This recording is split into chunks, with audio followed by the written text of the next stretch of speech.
రాష్ట్రంలో మోంతా సైక్లోన్తో అలర్ట్ అయింది సర్కార్. జిల్లాలో వర్షాలు, వరదల ఎఫెక్ట్ పై ఎప్పటికప్పుడు అధికారులతో రివ్యూ చేస్తున్నారు ముఖ్యమంత్రి రేవంత్ రెడ్డి.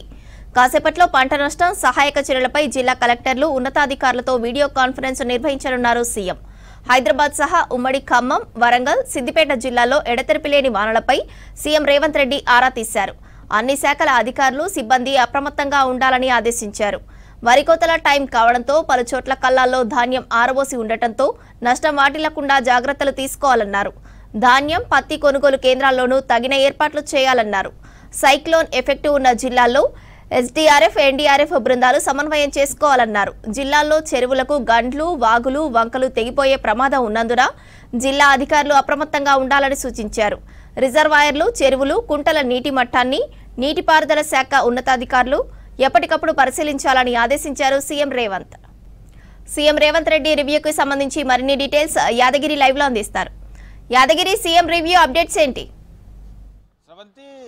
ఏదైతే ఈ తుఫాన్ ఎఫెక్ట్ ప్రభావిత ప్రాంతాల్లో ఉన్నటువంటి సిచ్యువేషన్ ఏంటి అనే దాని మీద గత 2 రోజుల నుంచి కూడా ఒక పక్క సీఎం రేవంత్ రెడ్డి, మరో పక్క మంత్రులు అధికారులను ఎప్పటికప్పుడు అలర్ట్ చేస్తున్నారు. ప్రజలకు, తర్వాత రైతులకు ఎక్కడ కూడా ఇబ్బంది రాకుండా చూడాలని చెప్పేసి క్షేత్రస్థాయిలో ఆ స్థాయిలో అధికారులంతా కూడా పనిచేయాలి. ఎప్పటికప్పుడు ఉన్నత స్థాయి అధికారులందరూ కూడా వాళ్ళందరినీ కూడా మానిటరింగ్ చేయాలని చెప్పేసి గత 2 రోజుల నుంచి కూడా వరుసగా ఆయా శాఖలకు సంబంధించినటువంటి మంత్రులు అధికారులను అలర్ట్ చేస్తున్నారు. ఏకంగా సీఎం రేవంత్ రెడ్డి ఇటు మంత్రులను, మరోపక్క అధికారులను కూడా సీఎం రేవంత్ రెడ్డి అలర్ట్ చేస్తూ ఉన్నారు. మేజర్గా ఎక్కడైతే ఈ తుఫాన్ ఎఫెక్టెడ్ ఏరియా ఉన్నదో ఆ ఏరియాలో ఉన్నటువంటి జిల్లా కలెక్టర్లు ఎప్పటికప్పుడు అప్రమత్తంగా ఉండాల్సిన అవసరం ఉంది. అక్కడ ఉన్నటువంటి సిచ్యువేషన్ను పై స్థాయి అధికారులకు చెప్పాలి. తర్వాత గ్రౌండ్ లెవెల్లో ఎట్లాంటి జాగ్రత్తలు తీసుకోవాలి, ఎట్లాంటి అక్కడ ఉన్నటువంటి సిచ్యువేషన్ ఏంటి అనే దాని మీద అధికారులు అప్రమత్తంగా ఉండడంతో పాటు ప్రజలకు ఆ విషయాలను చేరవేసే విధంగా అధికార బృందం పనిచేయాలని చెప్పేసి సీఎం రేవంత్ రెడ్డి నిన్న సూచించారు. ఇక దీన్ని దృష్టిలో పెట్టుకునే ఇవాళ ఆ వీడియో కాన్ఫరెన్స్ ఈ తుఫాను ప్రభావిత ప్రాంతాలు ఎక్కడెక్కడైతే ఉన్నాయో, తర్వాత ఉమ్మడి వరంగల్, తర్వాత ఖమ్మము, నల్గొండ ఈ ఏరియాలలో గత 2 రోజుల నుంచి కూడా కంటిన్యూగా వర్షాలు పడుతూ ఉన్నాయి. తర్వాత చెరువులు నిండుతున్నాయి, కుంటలు నిండుతున్నాయి.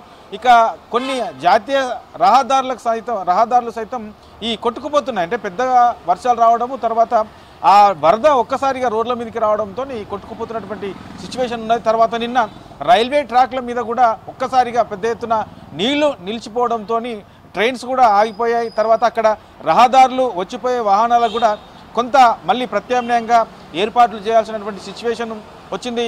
ఇట్లా ప్రభుత్వము ముందస్తుగానే వాతావరణ శాఖకు సంబంధించి సూచనలను దృష్టిలో పెట్టుకొని ఎప్పటికప్పుడు ఆ ఏరియాకు సంబంధించినటువంటి అధికారులను అలర్ట్ చేస్తున్నారు. తర్వాత ప్రజలకు ఎలాంటి ఇబ్బందులు కాకుండా ముందస్తు జాగ్రత్తలు తీసుకుంటున్నారు. ఇక అవసరమైతే ఎన్డీఆర్ఎఫ్ సంబంధించి ఆ బృందాలను కూడా అక్కడ యూజ్ చేసుకోవాలి. తర్వాత అక్కడ ఎక్కడెక్కడ అవసరము ఏంటి అనే దాని మీద ఆ సహాయక చర్యలకు సంబంధించి కూడా ఈ అధికారులను వాడుకోవాలని చెప్పేసి కూడా ఇప్పటికే సీఎం రేవంత్ రెడ్డి చెప్పారు. తర్వాత ఏదైతే పోలీస్ శాఖ ఉందో, పోలీస్ శాఖకు సంబంధించి, రెవెన్యూ శాఖకు సంబంధించి, తర్వాత ఎలక్ట్రిసిటీ డిపార్ట్మెంట్కి సంబంధించినటువంటి అధికారులందరూ కూడా సమన్వయంతో కలిసి ఎక్కడైతే ఈ ప్రభావిత ప్రాంతాలు ఉన్నో, ఎక్కడైతే ప్రజలు ఇబ్బంది పడుతూ ఉన్నారో అలాంటి ఏరియాలలో ముందస్తుగా వాళ్ళను అప్రమత్తం చేయాలని చెప్పేసి చెప్పారు సీఎం రేవంత్ రెడ్డి చెప్పారు. ఇక ఇవాళ కూడా ఏదైతే తుఫాను ప్రభావిత ప్రాంతాలు ఉన్నాయో అక్కడి జిల్లాలకు సంబంధించినటువంటి కలెక్టర్లతో ఇవాళ సీఎం రేవంత్ రెడ్డి మరికొద్దిసేపట్లోనే వీడియో కాన్ఫరెన్స్ నిర్వహించనున్నారు. ఈ వీడియో కాన్ఫరెన్స్లో పలు కీలకమైనటువంటి సూచనలు, ఎట్లాంటి జాగ్రత్తలు తీసుకోవాలి, ఇక సహాయక చర్యలు మనం ఏమేం చేస్తూ ఉన్నాము, ఇంకా ఎక్కడెక్కడేమైనా సహాయక చర్యలు అవసరం ఉన్నాయా, అవసరమైతే ఇంకా అధికార బృందాలు ఇంకా ఎక్కడైనా ఎక్కువ అవసరం ఉన్నదా, ఇట్లా ఓవరాల్గా ఈ అన్నిటి అంశాలలో కూడా సీఎం రేవంత్ రెడ్డి అధికారులకు సూచనలు చేసే అవకాశం ఉన్నది. ఇప్పటికే కొంతమంది మంత్రులు కూడా ప్రభావిత ప్రాంతాలు ఎక్కడైతే ఉన్నాయో, వర్షాలు ఎక్కడైతే పడతా ఉన్నాయో, తర్వాత ఆ ఏరియాలో కూడా మంత్రులు కూడా పర్యటిస్తున్నారు. ఇక మేజర్గా రైతులకు సంబంధించినటువంటి ఇష్యూలో ఇప్పుడే వరి కోతకు వచ్చాయి కాబట్టి ఆ పంటలకు సంబంధించి ఒక్కసారిగా నీళ్ళు వస్తే కొంత నీళ్లు నిండిపోయి ఆ పంటలు నష్టపోయే ప్రమాదం ఉంటుంది. తర్వాత కొంతమంది పండించిన పంటలను కొనుగోలు సెంటర్లకు తీసుకొచ్చే సిచ్యువేషన్ ఉంటుంది. కాబట్టి ఇప్పటికే ఈ రైతులకు సంబంధించి కూడా కొన్ని సూచనలు చేశారు.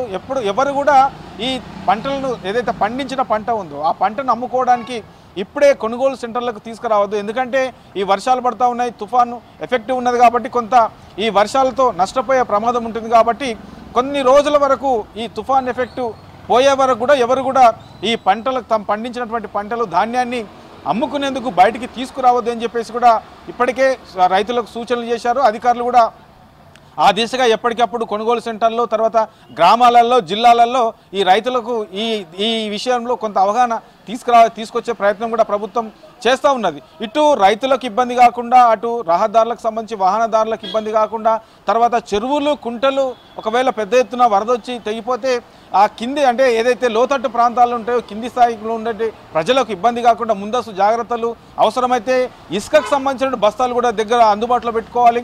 చెరువుల దగ్గర ఎక్కువ వరద వచ్చి ఆ కట్ట కనుక కొట్టుకుపోయే ప్రమాదం ఉన్నా లేదంటే ఒక్కసారిగా నీళ్లు కింది ప్రాంతానికి వెళ్ళే ప్రమాదం ఉన్నటువంటి ఏరియాల్లో ఇసుకకు సంబంధించినటువంటి బస్తాలు కూడా అందుబాటులో పెట్టుకోవాలి. అక్కడ అధికార యంత్రాంగం అంతా కూడా ఎప్పటికప్పుడు అక్కడ ఉండేటువంటి ప్రజలకు అప్రమత్తం చేయాలని చెప్పేసి ప్రభుత్వం ఇప్పటికే అలర్ట్ కూడా జారీ చేసింది. అదే తరహాలో ఇవాళ మళ్ళీ సీఎం రేవంత్ రెడ్డి ఆ ప్రభావిత ప్రాంతాలు ఎట్లా ఉన్నాయి, నిన్న మొన్న 2 రోజుల పాటు కూడా కురిసినటువంటి ఈ వర్షానికి కారణంగా అక్కడ ఉన్నటువంటి సిచ్యువేషన్ ఏంటి, ఇక ప్రభుత్వం నుంచి ఇంకా ఎలాంటి సహాయక చర్యలు చేయాల్సిన అవసరం ఉంది, ఇట్లా ఓవరాల్గా ఈ అన్నిటి అంశాల మీద సీఎం రేవంత్ రెడ్డి కొద్దిసేపటి తర్వాత వీడియో కాన్ఫరెన్స్ నిర్వహించబోతున్నారు. కలెక్టర్లకు పలు కీలకమైనటువంటి సూచనలు చేసే అవకాశం అయితే ఉంటుంది శ్రవంతి.